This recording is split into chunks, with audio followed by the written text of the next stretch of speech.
Wow, what a dramatic change to that room. Now, one little tip I have, when you have a dark color like this and you're putting a white texture in the middle of that, just think it's gonna lighten whatever base color it is, so that way you know what color you're gonna end up with.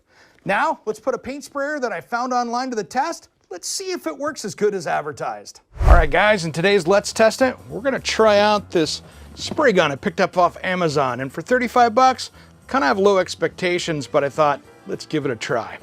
So here's the thing, it comes with a bunch of different spray tips, so you can either do like stains or oils, maybe you're doing a fence, maybe you're doing what we're doing here today, and that's gonna be cabinet doors. So you just have to pick out the right one. I picked the largest nozzle because I'm putting the thickest stuff through there, and there's a lot of instructions on what to do there. So let's test this thing out. First thing here, I got it assembled. It literally just snaps together. I'm gonna pour some more paint in here. This stuff is super thick, so in fairness, I'm trying to paint the thickest paint they make. Let's give this a shot. There's not a lot of adjustment to this thing, so it's not like some of the nicer ones where I can adjust the pressure and all that stuff.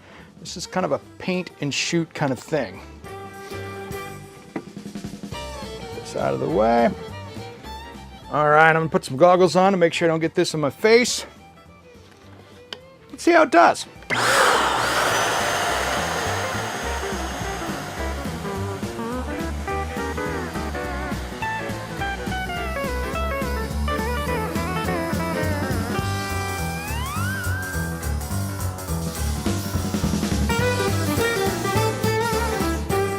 All right, you know, that's not amazing, but it did spray this stuff out.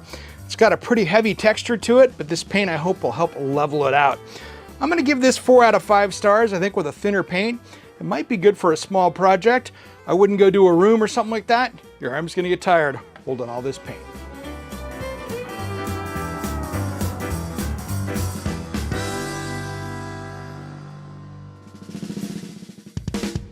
I recently came across a flex drill bit while cruising through Amazon, looking for tools to test out. Let's see how it does.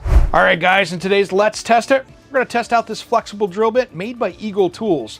First off, I like it, made in USA. And you're like, what do you need a flexible tool for, right? Well, this whole thing right here is meant for electrical.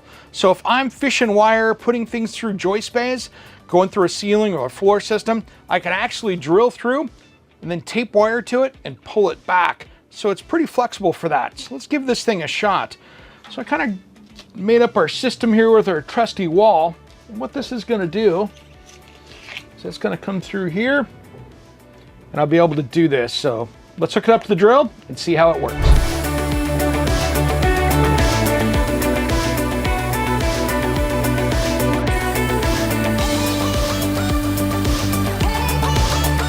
All right, it took a little extra to get through that, but it's flexible, so you can't put any real big pressure on this. But what I like is I could actually be doing a right angle to get through to this if I had to. That's where that flexible drill bit comes into place. Next up, I'm gonna tape some wire to it, pull it back through, just like we were working on our own house. All right, that's not gonna work like I thought. I guess I didn't think about trying to get that wire through the same size hole. The only other option I see would be taping it to the other end. Seems kind of pointless. I'm gonna give this 2 out of 5 stars because, well, you should be able to pull the wire through it just like you thought you should.